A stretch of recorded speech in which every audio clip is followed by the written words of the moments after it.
All right. Well, welcome back to Kingdom Over Coffee. And I have another great guest with me today. I have Campbell Thames. How you doing, Campbell? Did I say your name right? You did. You I actually did. did. Yes. Yeah. So it's Campbell like the soup, and it's Thames like the river in England. So So, for those listening, Campbell and I have met through Phoenix Roasters and through Phoenix Community of Atlanta. He's a good friend of our founder, Brian Holland, for both the church and the coffee. And we have been on mission with yep. him. Yep. I've gone on one mission trip with him to San Juan Mocha in Guatemala, and I know he's been there several times, and he's And just my a younger great guy. son, Grady went 2 years ago and has Yeah, really missed our life being sidetracked and him not being able to go back. right. And it was Grady that had a pretty life changing experience a couple years ago, wasn't it? Yes, he did. Yes, he Yeah, did. yeah. And that's what we say about mission. Is we call it transformational. When you're on mission with God, your life transforms too because That's you're in right. line with His call. And so, Campbell, why don't you just tell people just a little bit about yourself, who you are, and what you do, and all that. Well, I am basically, my name is Campbell Thames. My wife's name is Katie. I've got two sons. I live in the greater Myrtle Beach area. Grew up in South Carolina. And um,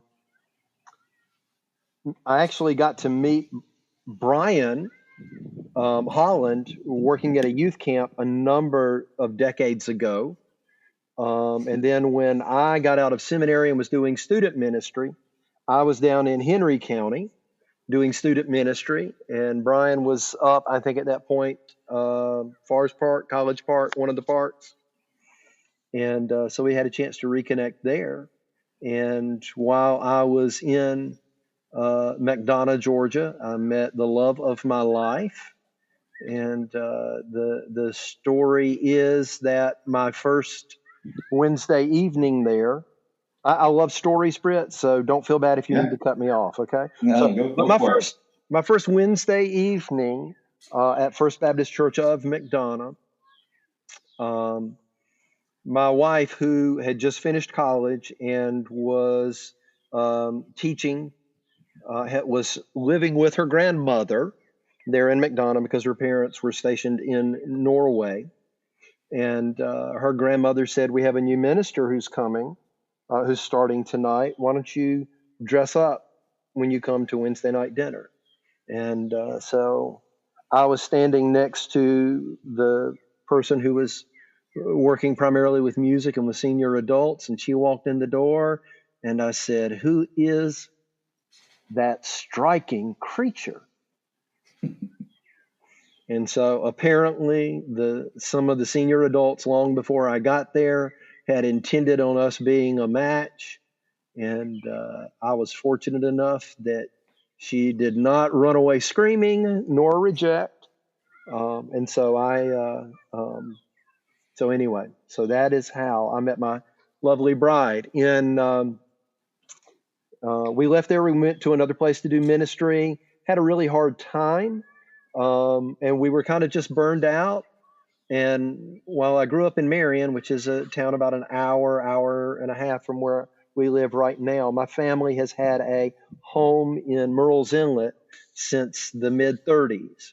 As a matter of fact, when you walk out on the dock, you can see, if you are familiar with Mike Hammer, if you were familiar with Mickey Spillane, Oh yeah, Mickey okay, yeah, Spillane. Yeah, yeah, yeah, all yeah. right. So There was a Mickey TV Spillane, show there for a while. that's right. Mickey Spillane used to live right down the way from us, and he lived down in Murrells Inlet. So anyway, we had done our best to follow our Dave Ramsey.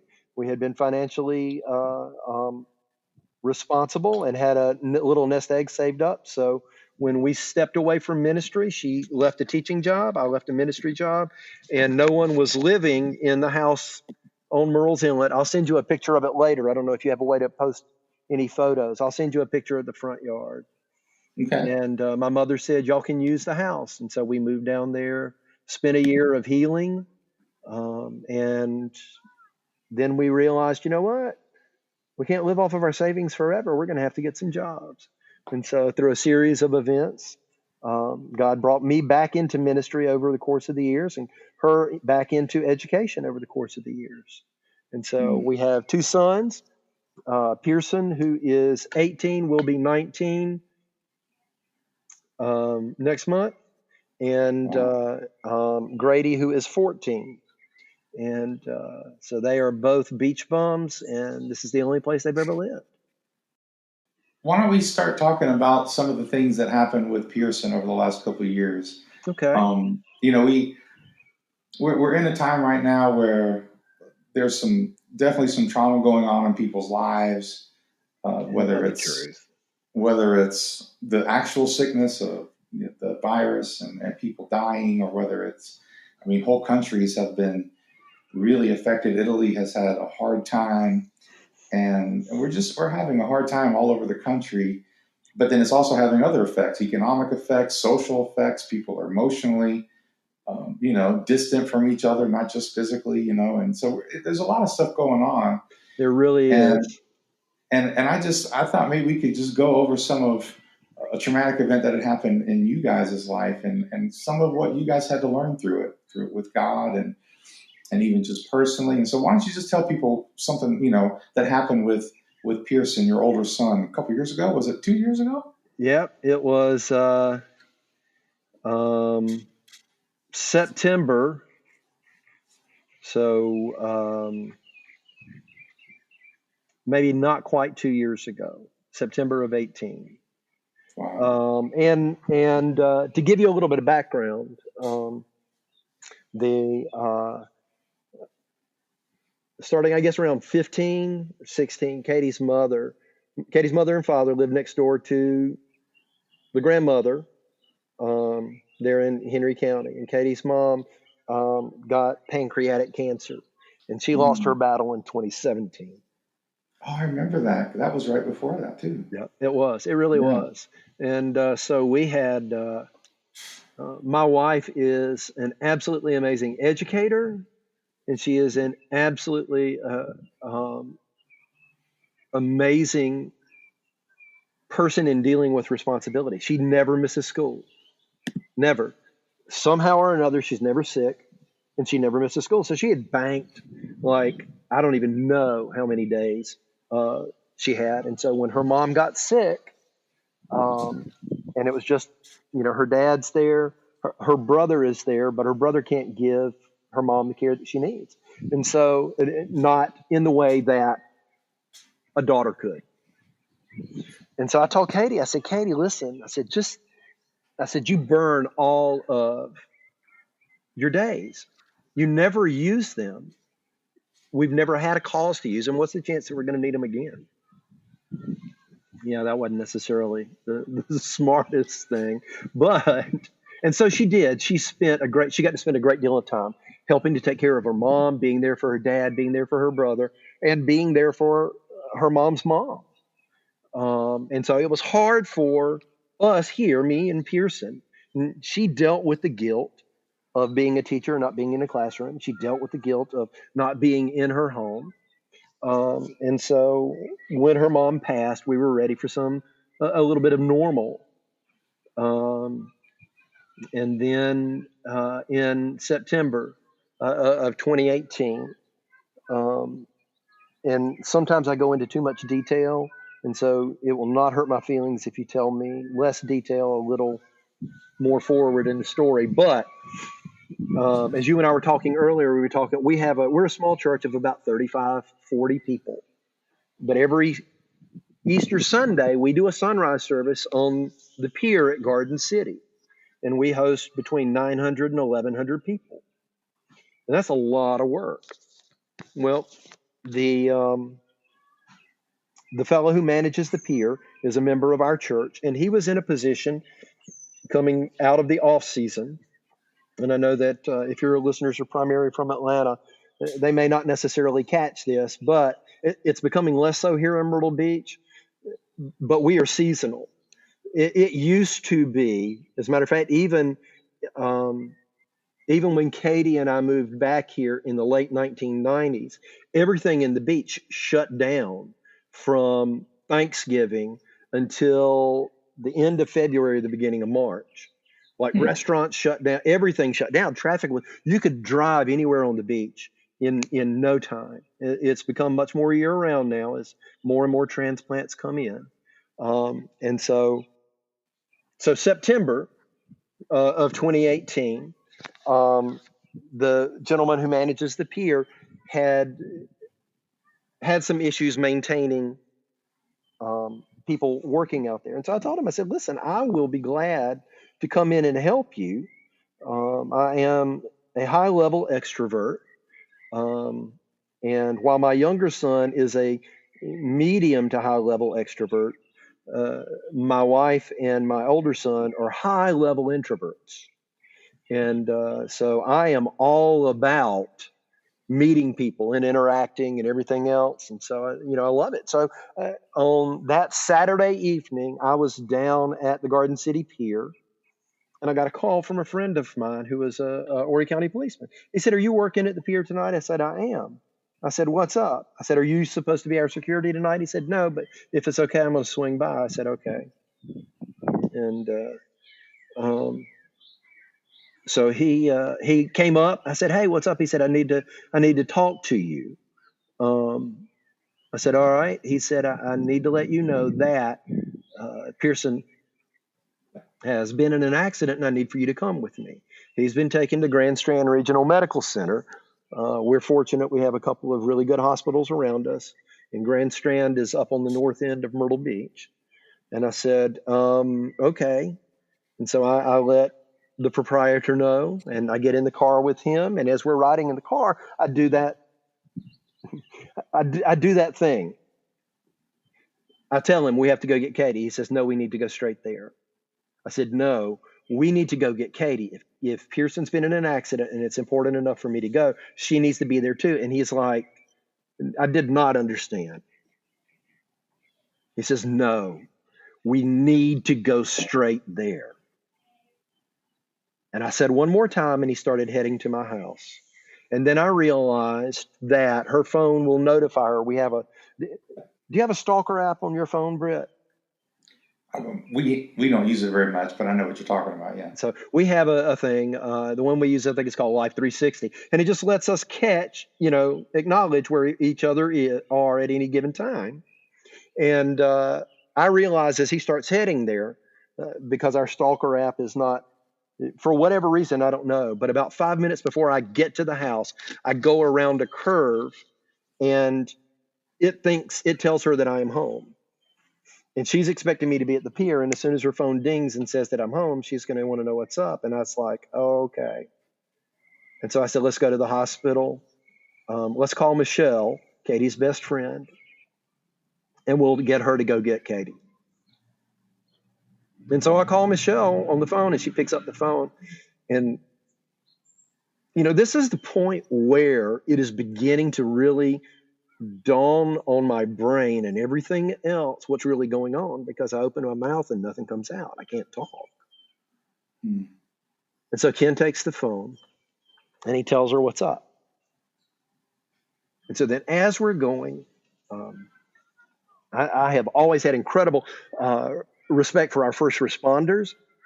And my friend Ken is an absolutely phenomenal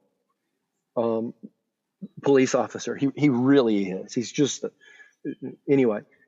So later on, as I'm reflecting back, I realize he is feeding me small details, not all at once, only enough for me to absorb and begin to realize the serious nature of the wreck.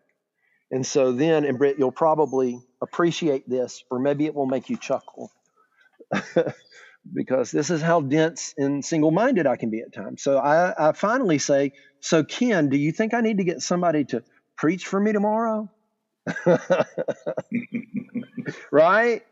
Because at Right. some point that's going to come up, right? No, I can, and I'm like, well, I feel really good about where I am on the sermon. I feel pretty good about it. I think I can do it. And Ken says, no, you need to get somebody to preach for you. And so at that point, I've begun to realize, I can help other people manage the emergencies and all the stress and everything else that comes up in their lives. But I've got to trust this man to walk me through this. And so when he says that, I start calling around, trying to find somebody who can come in and fill in for me at the last minute. And so, how long do your podcasts normally go? It's usually about an hour. So, Oh, I'll be done before then. Anyway, so we get to the ER. We get to the ER, and the ER doctor comes out and he meets us, and absolutely unbelievable how things unfolded. It just so happened that there was a doctor on the scene who began to work on Pierson in less than 2 minutes. And he said, if he had not been there then, Pierson would not have survived until the ambulance arrived. yeah. And what was really mind-blowing about it is when I talked with Dr. Scott Karate, when I finally got to meet him and I got to talk to him, he said, here's the thing that you need to understand. He said, I was at Lowe's Home Improvement. He said, and I always, there's 2 exits that you can go out of that place. One of them you can go out onto a major highway, Highway 544, and that would take him over to his home. And he said, but I didn't go out that exit. He said, and the reason that I didn't go out that exit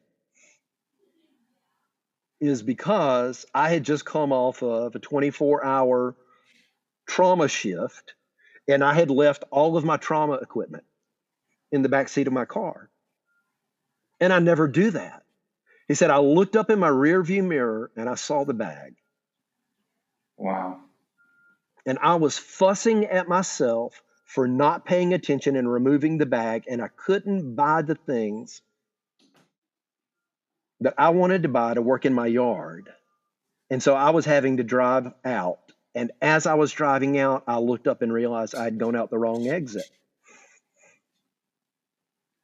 And I'm sitting there at the traffic light and I'm fussing at myself because I've got my back seat full and I went out the wrong exit, and it's going to take me an extra 15 minutes to get home.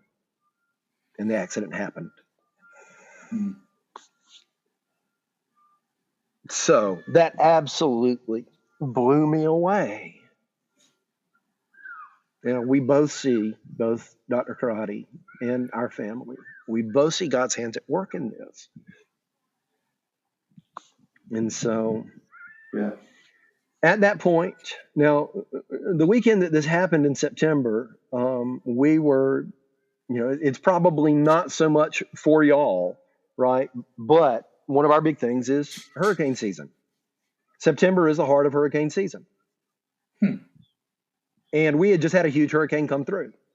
So as Dr. Farrell was explaining to me about the Dr. Karate being there, and then as he was explaining to me about the EMTs, he said the EMTs had to hit everything in the exact order that they hit it with the needed speed, or he would not have made it back to the hospital in the ambulance, because what nobody knew or could tell at that time was that his spleen had been ruptured in the accident. And apparently, I don't know much about spleens other than I've heard the term venting your spleen, but apparently the spleen has huge amounts of blood vessels in it.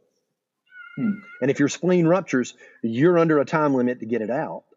And the other thing about the spleen is, if you lose your spleen or you have to have a splenectomy, you have to have every vaccination you have ever had throughout your entire life, because all of the vaccines are stored there. Little science tip. So they get Pierson in, they get the spleen removed, and they tell us to go home. And one of us is going to stay there. So I had been there. So I go home Sunday morning, afternoon, whatever, to get some rest. And then I'm going to trade off for Katie. Katie was still at the hospital, and I get a call from Dr. Farah, the surgeon. And Dr. Farah explains to us that Pierson has not met some of the goals that they wanted him to meet.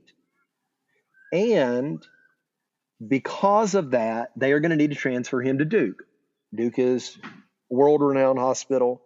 They said, but the problem is, because the hurricane came through, The bridges are not safe, so we have to life flight him from Myrtle Beach to Duke. I'm like, okay, you got our permission, let's go. But then the doctor calls me back and he says, life flight isn't authorized to fly into Myrtle Beach. And I said, what do you mean they're not authorized to fly into Myrtle Beach? Of course they are authorized to fly into Myrtle Beach. And so what we didn't know at the time was that the fuel at the airport had been compromised because of the hurricane. And they could not bring a plane in and refuel it and send it back. Or a helicopter in and send it back.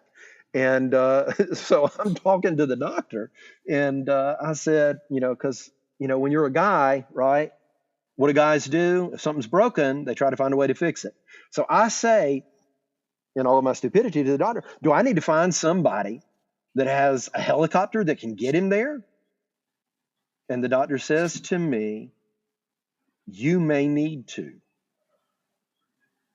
Well, at that point, I've been dead asleep, and I'm trying to think of everybody that I know, and my brain is not cooperating. And then I'm trying to think of anyone that I know with any kind of an aviation connection. Now, since then, I've thought of a number of them, but I can't think of any of them. And so then I'm just sitting there trying to think of anybody who is not a member of my immediate family, right? Anybody not named Katie or Pierson or Grady. And then all of a sudden it hits me, I need to call my friend John Schaefer. Now, most people have, kind of that one friend who seems to know a guy or has either done it or seen it or hunted, killed it, eaten it, mounted it, whatever else. And for me, that's John Schaefer. I don't know if you have ever had the pleasure of traveling up I-95 from the Georgia coast through the South Carolina coast into North Carolina, but there's a giant guy named Pedro who stands at the basically at the state line between South Carolina and North Carolina at a place called South of the Border. Have you ever seen or heard of it before, Brent? No, I haven't seen that. You have not seen it. You need to go. Everybody needs to go to South of the Border at least once. Okay. And so apparently South of the Border was John Schaefer's grandfather's brilliant idea to fleece people who were traveling from the cold far reaches of the north down to the south and sell them imported stuff with a semi-Mexican theme. It's a great place to stop by once. Everybody needs to see it once, but that's it. So I call John and I'm like, dude, do you know anybody who's got a helicopter? And he says, I don't. He says, let me tell you what I do know. I do know a guy with a small plane. Do you think you could use a small plane? And I said, I don't. And all of a sudden, as that sentence is coming out of my mouth, my phone rings and I see it's the hospital. And I say, I got to go. And I hang up. And when I answer it, it's the doctor on the other end. And he says, what the life flight people were trying to tell us was they aren't authorized to bring a helicopter into South Carolina, but a fixed wing vehicle like a small plane, that'll do. And I was trying to maintain some sense of humor, and it made no sense to them. But I said, yeah. I said, my friend John Schaefer had just suggested that. Anyway, the joke went over their head, but I found it funny that my guy that I call already had the answer that they had to go searching for. So anyway, so they're going to have to use a small fixed wing plane, and I breathe a sigh of relief because everything seems like it's going well until my phone rings again, and my wife is on the other end, and she is hysterical. Somebody there at the hospital told Katie, which you don't ever do, sorry, mama, you can't go with your baby. And so right. And so, because they don't have fuel, they only had enough fuel to bring the plane down from Durham and then carry whatever medical equipment and my son and whatever medical professional was going to have to be on there. They could not take an extra person. And so now we are trying to figure out what it's going to be like, how we're going to get up there to be there with him. It's about a 200-mile trip. It's about a 3.5-hour trip.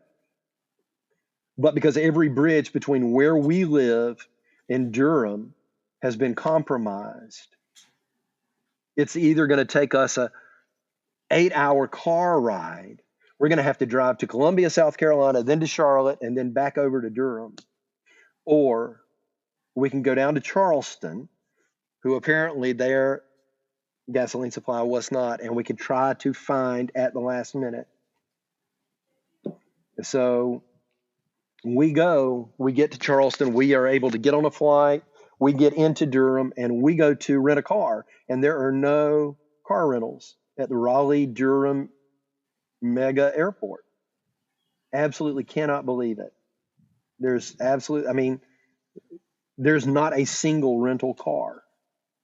And so there's no way for us to get there. And so I call one of the car rental places, and I'm like, how can it be? Katie says, give me the phone. And so I give the phone to Katie, and Katie starts talking to this lady, and she says, here's the situation. And the lady says to her, oh, you just stabbed me in my mommy heart. Let me tell you what I can do. She said, there is a private airport about 45 minutes away from you. If you can find a way to get there, there is one car. I will have them hold it for you.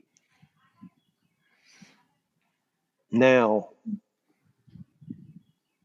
when set against, the whole of the universe, the issues of a small family and the uncertainty that we're dealing with seem really pretty small.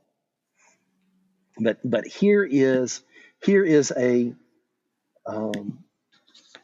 something that I learned in the midst of this, that under the loving touch of our Heavenly Father, it is of cosmic scope and importance. I had a chance while we were in Durham to talk to a world-renowned biblical scholar, Dr. Martin Brettler, specializes in Old Testament biblical metaphors. He's Jewish. I asked him, I was looking in the Psalms, and as I was looking at, when I consider the heavens, the work of your fingers, the sun and the moon which you have created, what is man that you would take notice of this? And I asked him about that third verse. What is it? What is this phrase, the work of your fingers? What does that mean?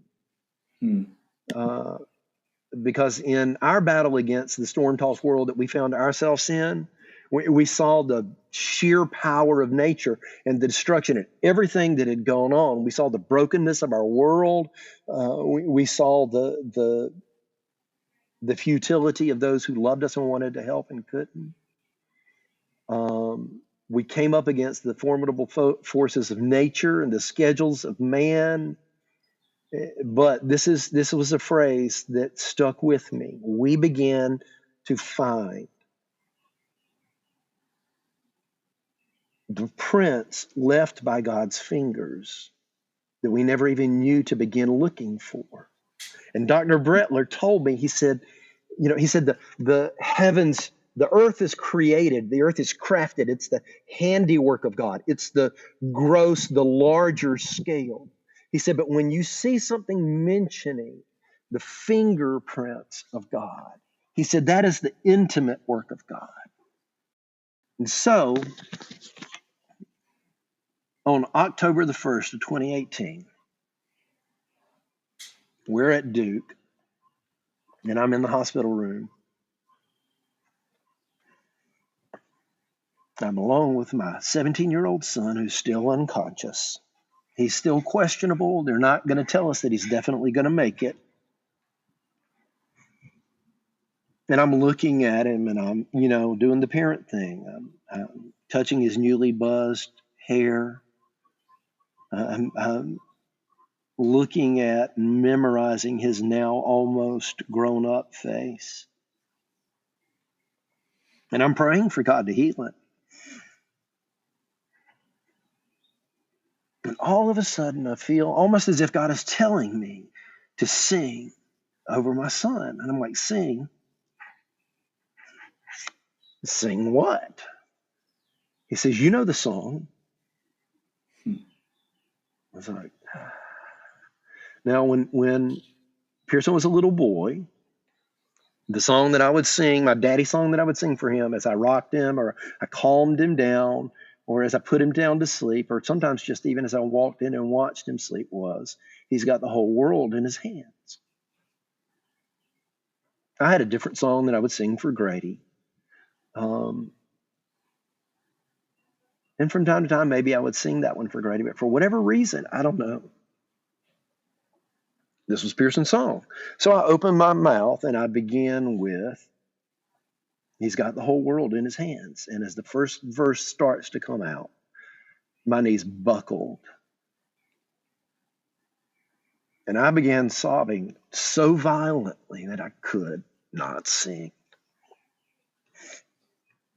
And that moment is still etched. I mean, you can probably hear it in my voice, and I'm sorry, but that moment is still etched with such intensity. No words would come out, no melody would come out, nothing but raw pain and fear and almost doubt wrapped up in the voice of a helpless daddy. I could not sing. I didn't know why at that moment. Maybe it was just too close. Maybe it was too tender a memory. I don't know. But that next morning, Tuesday morning, I was alone in the room with him. And again, I was praying. Well, I was begging. I was begging God to heal my boy. I was begging God with more desperation than I've ever begged him over anything. That he would heal his body, that he would heal his speech, that he would heal his mind, that he would give him a story to tell coming out of this. And then again, I felt like God was telling me, once again, sing his song. And I was starting to protest. And he said, sing the God's Hands song. Now, that phrase, God's Hands song, was one I hadn't heard in over a decade. When Pierson was very young, Katie came out of his room one night and she said, Pierson asked me to sing the God's Hands song. And she said, but how does he know that it's a song about God's hands? Because it's not in the song, right? Because the song is, he's got the whole world in his hands. He's got the whole world in his hands. He's got the whole world in his hands. He's got the whole world in his hands. And so I told her, I said, I changed the words so that he would always know that he was in God's hands. I changed it to, God's got the whole world in his hands. He's got the whole world in his hands. God's got the whole world in his hands. He's got the whole world in his hands. But I told God, I said, I can't sing that song right now. I tried it yesterday, and I couldn't even get the first verse out. And I don't even know why. And again, I felt like God was saying, sing the God's Hand song.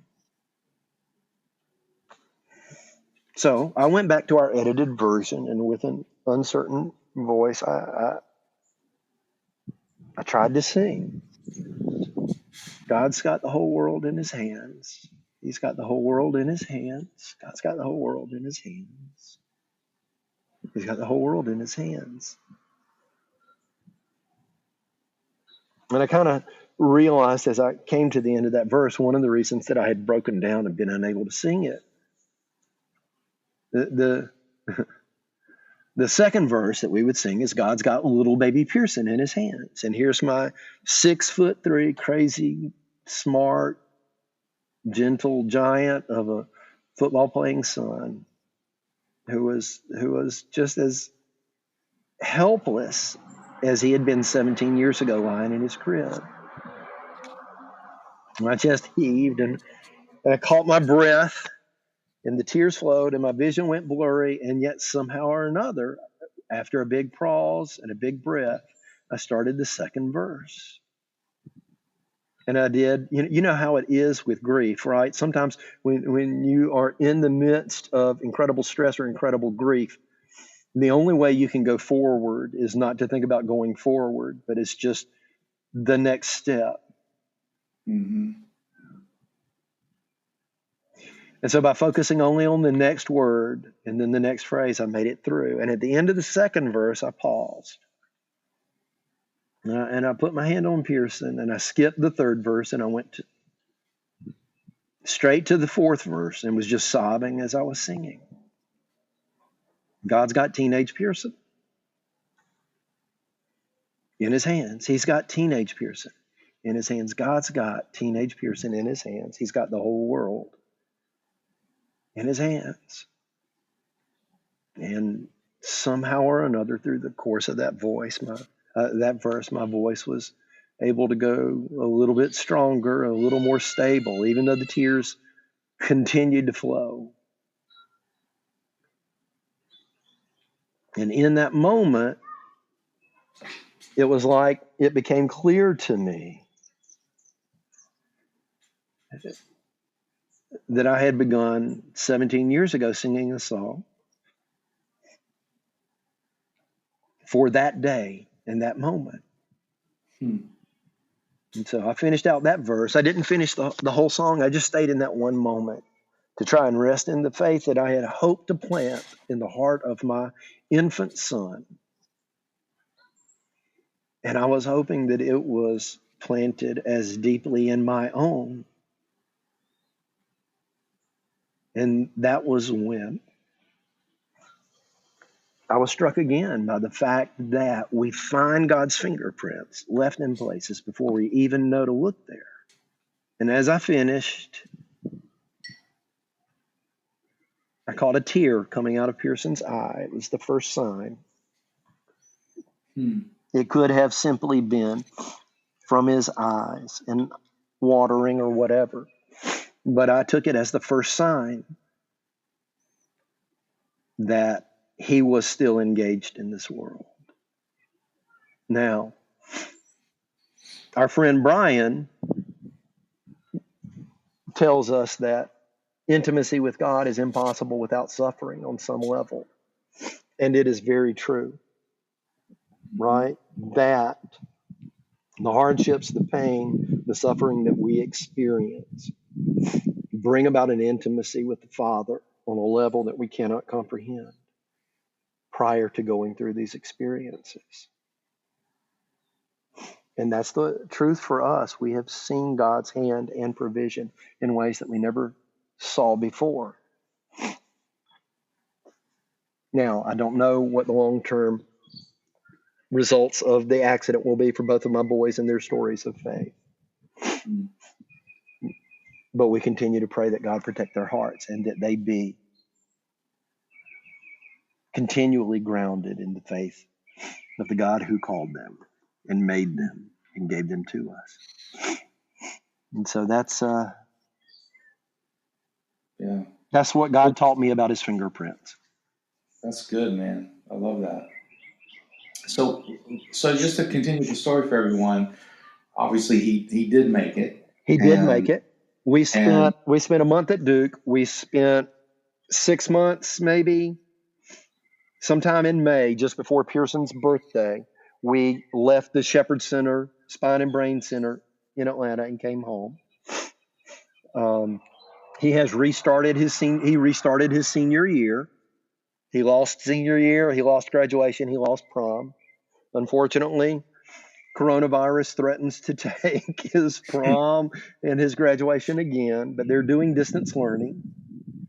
He continues to make good progress. He is still doing some therapies. He has been discharged from at least one of his therapies. He's been discharged from his occupational therapy. He continues to be more independent. He continues to be a teenager in the fullness of that statement.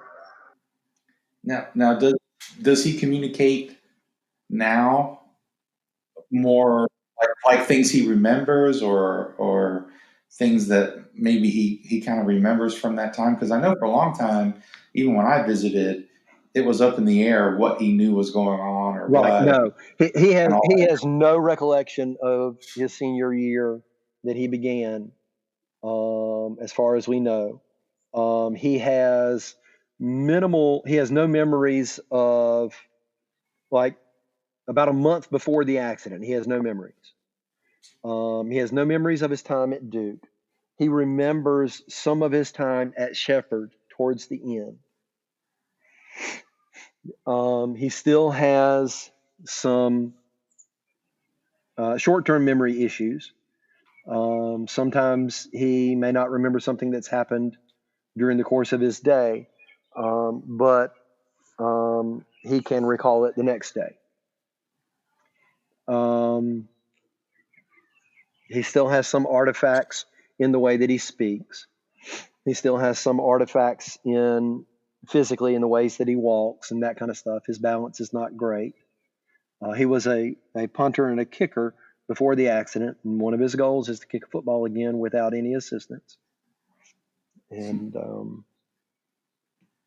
so we're outside of the 18-month window, I think, if I've counted right. We're outside of the 18-month window. They would usually tell us, at the Shepherd Center, you can ask anybody dealing with brain injuries, and they're going to hem and haw. They're not going to tell you. There's a bunch of stuff they're not going to tell you. And Right. one of them is they're not going to tell you what the prognosis is going to be, because they don't want you to lose hope, but they don't want you to And so they would tell us the greatest amount of progress is made in the first 6 months of the first year. After the first year, the progress slows a little. When you are at 18 months, you will probably have a rough idea of where you're going to be. But then they would also say, but we have people who are 5 years out from a traumatic brain injury that continue to make good gains.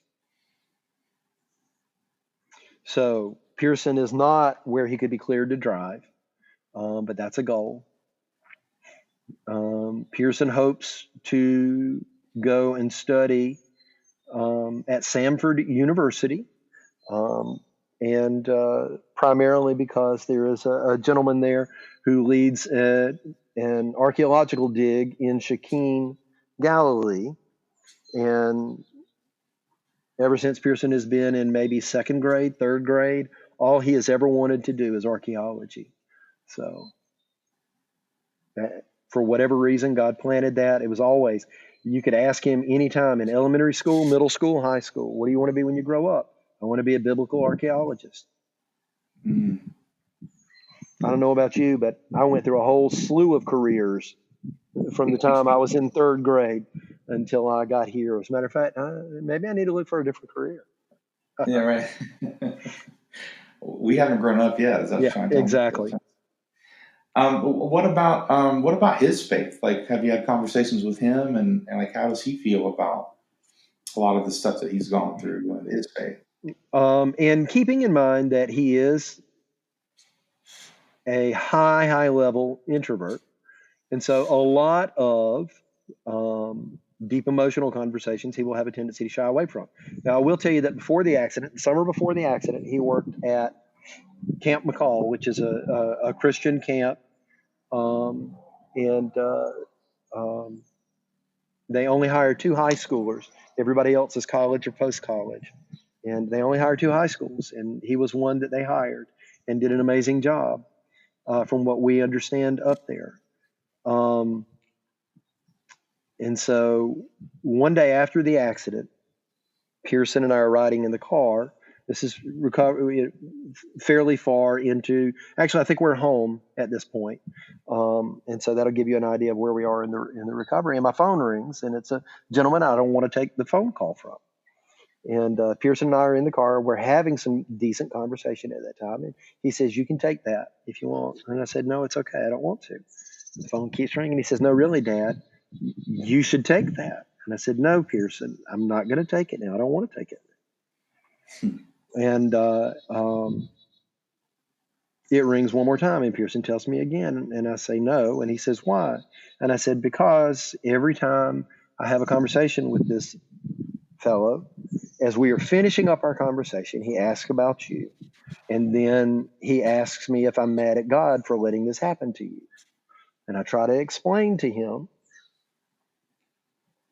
I'm not, and I don't want to have that conversation right now. I just don't. And I know that it's going to come up. And I certainly don't want to have it over hands-free here in the car. And Pierson said, You should tell him.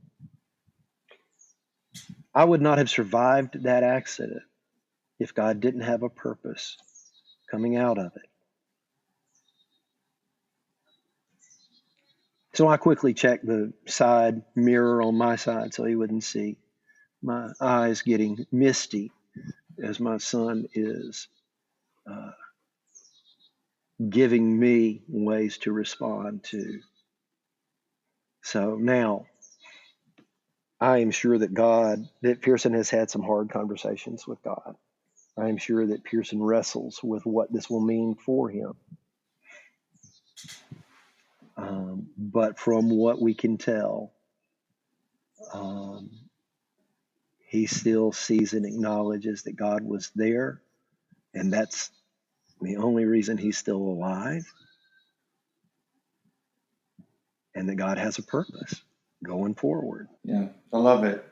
And how about for you? Like, have you noticed a difference with how you deal with people? I know you said you guys kind of had a hard time of ministry earlier in life, and had to take some time away to heal and all that stuff. And so maybe it's not as big of a change as maybe it could have been. But have you noticed how you deal with people and minister to people, and how this time has really kind of made you adjust how you deal with some of those things?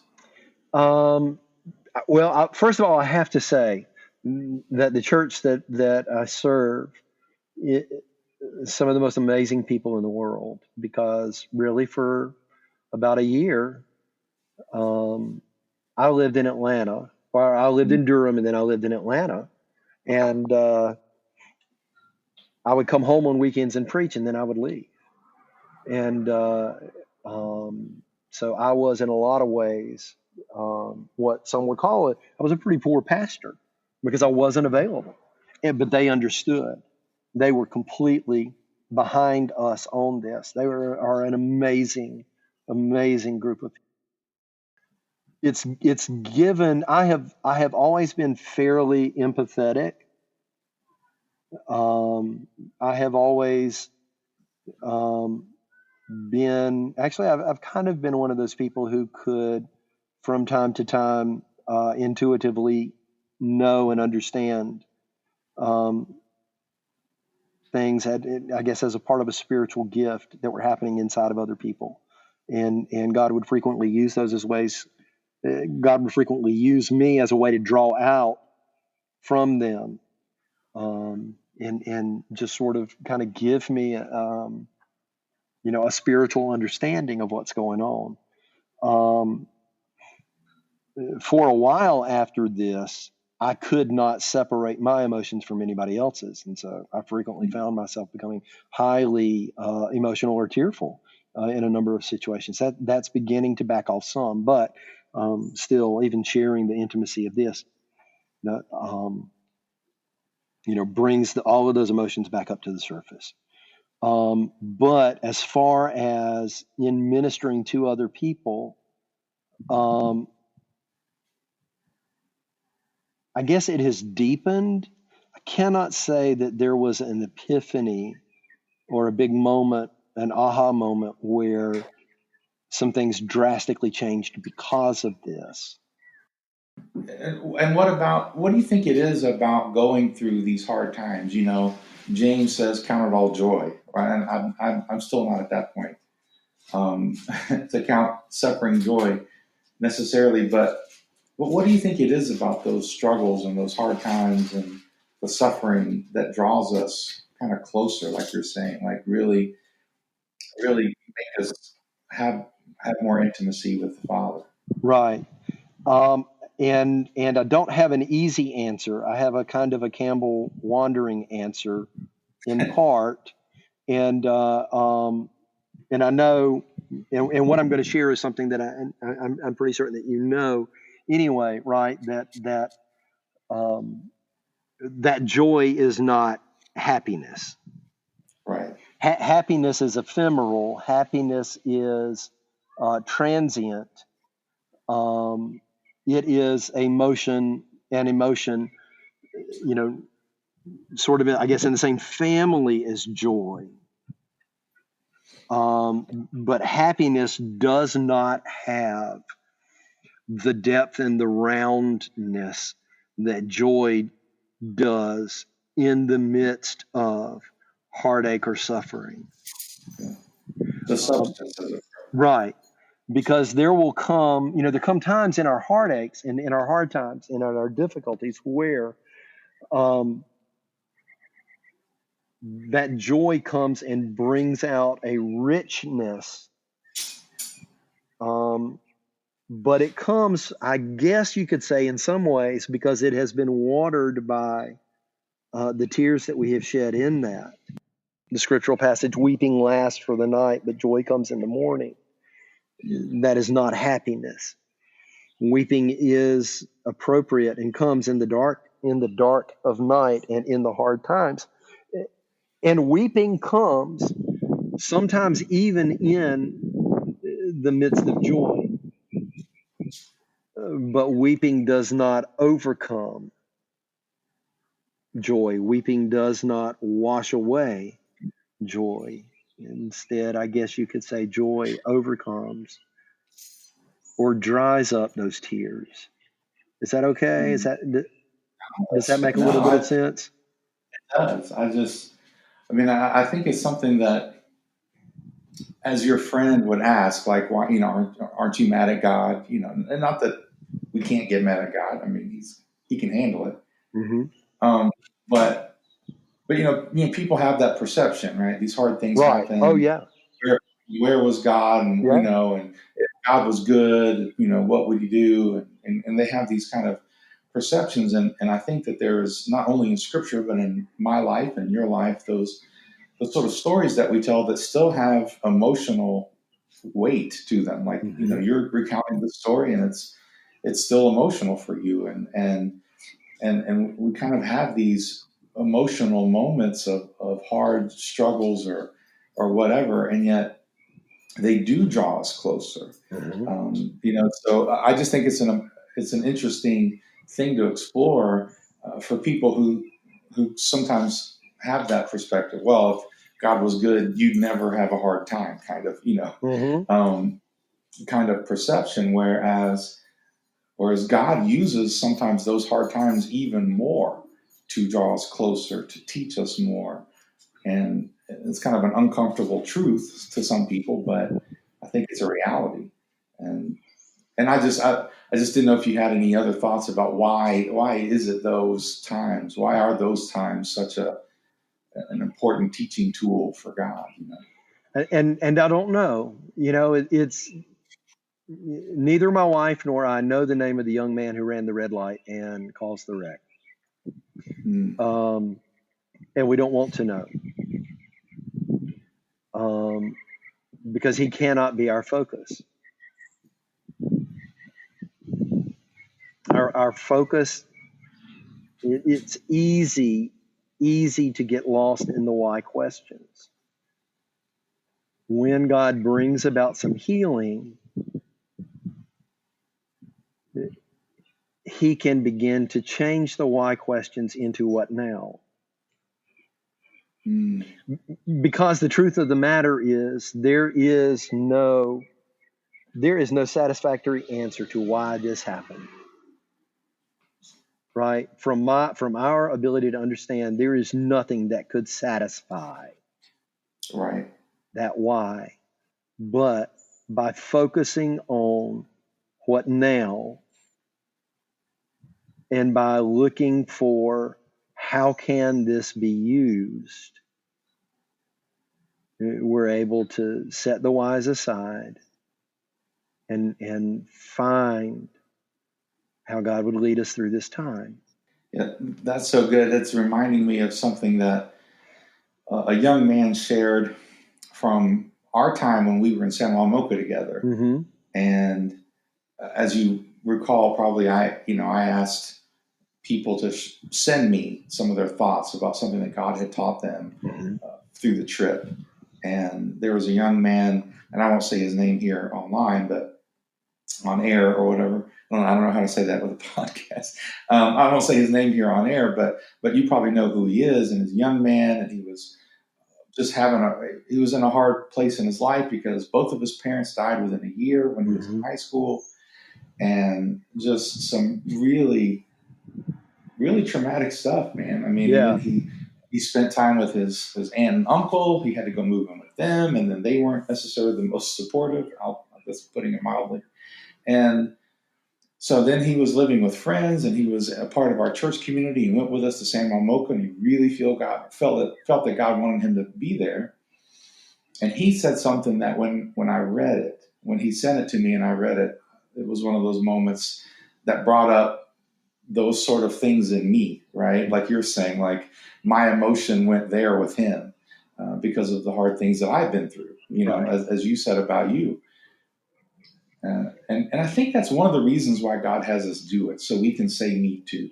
Right. So we can be there just like he's there, just like he came to suffer and live amongst us to understand, right? Like we have a high priest who's been through this.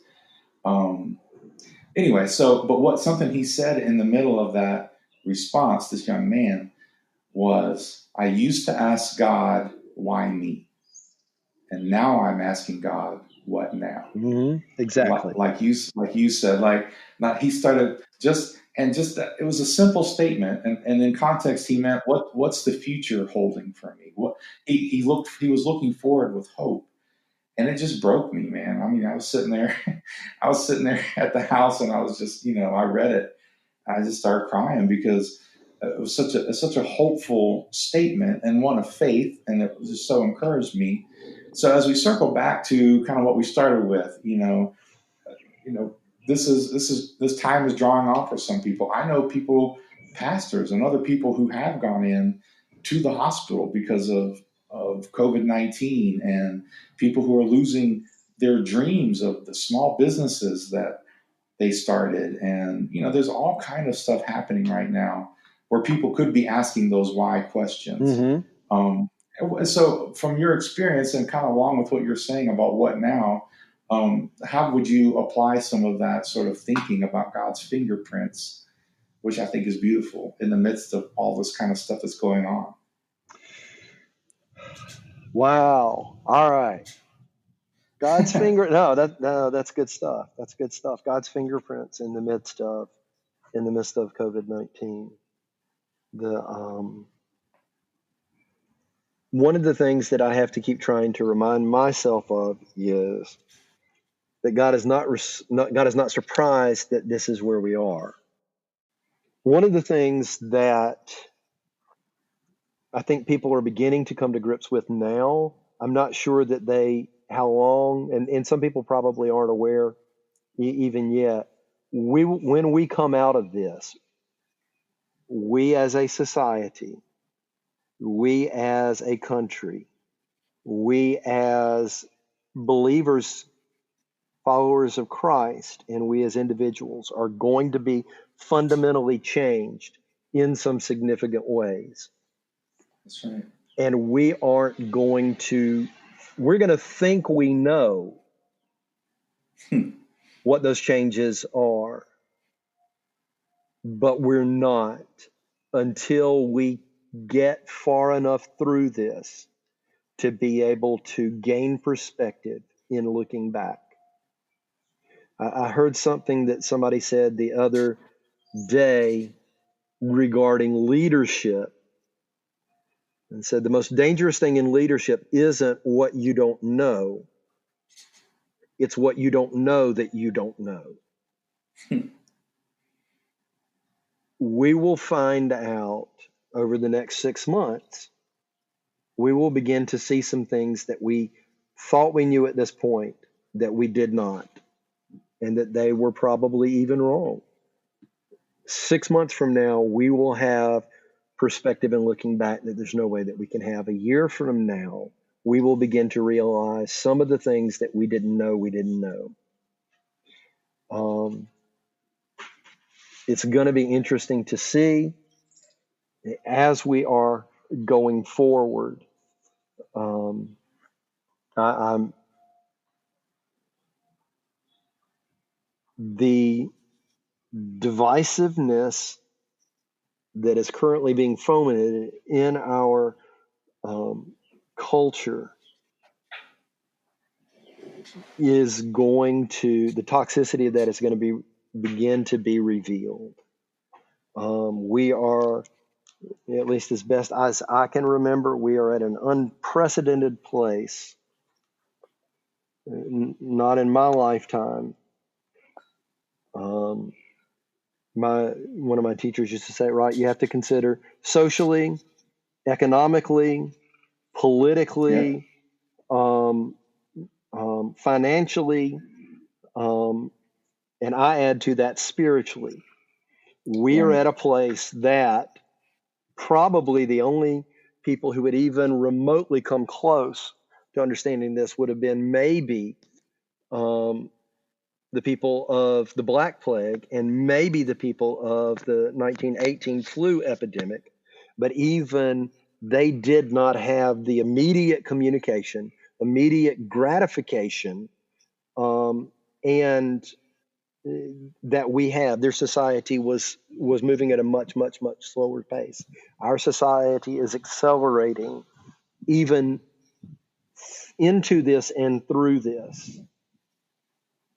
And so a year from now, 5 years from now, 10 years from now, we'll probably be able to assess how we have been fundamentally changed because of this. But even as different as we will be 10 years from now, people will still need love. People will still need grace. People will still need kindness. And people will still need to know and understand the love and forgiveness of Jesus Christ. Even though we are living in a bifurcation of our information sources, a bifurcation of our political sources, and a bifurcation of our religious sources, because people are drawing lines, and you're on this side or you're on the other side. Those lines will not still exist 5 years from now. This is something that is transient and ephemeral in this time. But the other things that I shared, and especially those needing to know the love and forgiveness of Jesus Christ, that is not going to change. And how we deal with people who need to know that, whether they agree with us, it's still our responsibility to share it. Yeah. I love it, man. I think you're right. I think that, I've said it and I've heard a lot of other people say it too. We don't know exactly what it's going to look like, but we know there's going to be a new normal, right? There's going to be a new something. And I'll tell you this straight up, Britt. Sorry. New normal sucks. I know new normal. Over the last 2 years, I know new normal sucks. So, but anyway, sorry, go ahead. No, but I think that's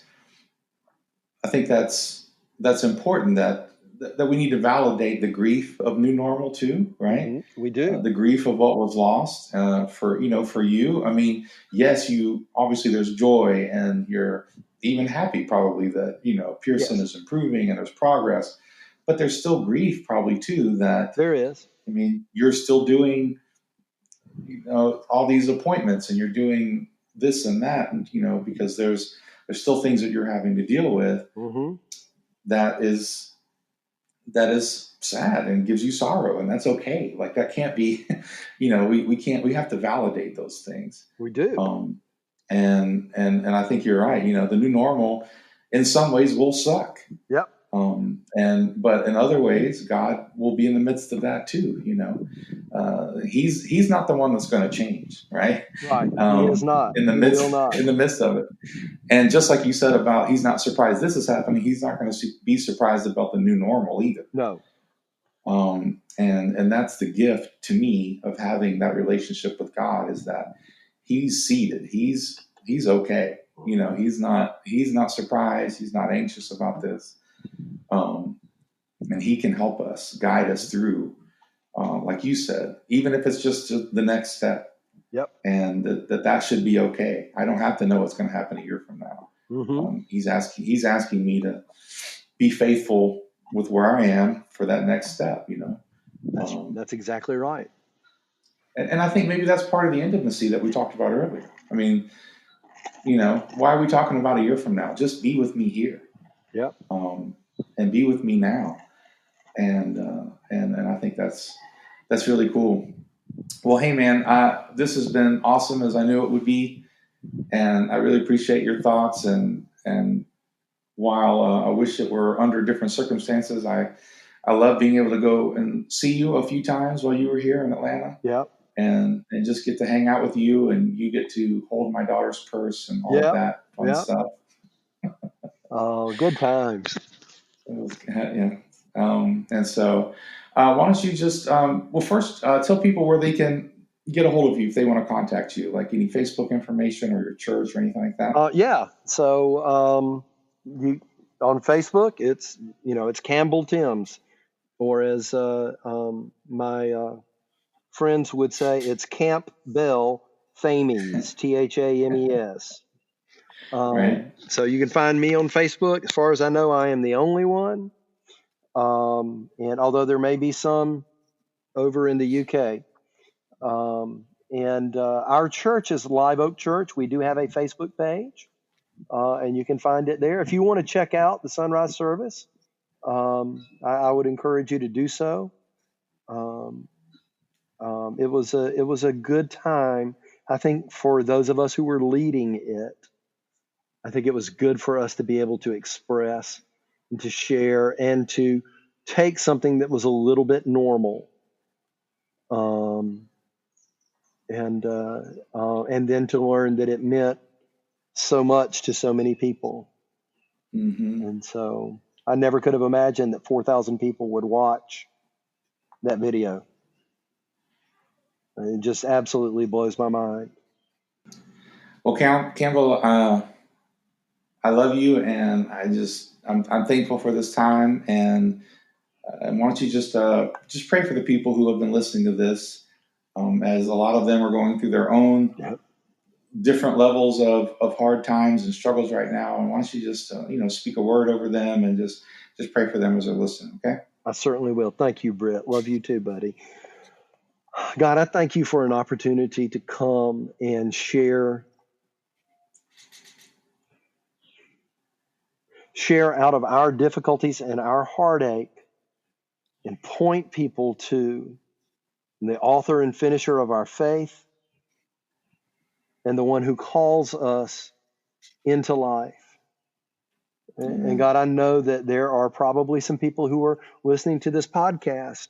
They are walking through the valley of the shadow of death, or they are experiencing time in a foreign land and everything is strange, or they are trying to adjust to a new normal that they never anticipated that they would have to do. God, I pray not that you shorten their time. I pray that you increase their awareness of your presence there. Mm. And when they call out to you and say, God, it is too much, that you be there enough and give them shade and water to rest and to be cooled. And remind them that you walk with them going forward. Father, we thank you that you are not just the God of mountaintops, but that you are the God of valleys. And Father, we thank you that through your Son, Jesus Christ, you willingly chose to experience the pain, the suffering, the isolation, the separation, so that you could bring about redemption. Amen. So, God, invite us into your mission of redeeming the lost and the hurting and the broken. In Jesus' name I pray, amen. Amen. Thank you, my friend. Thank you, sir.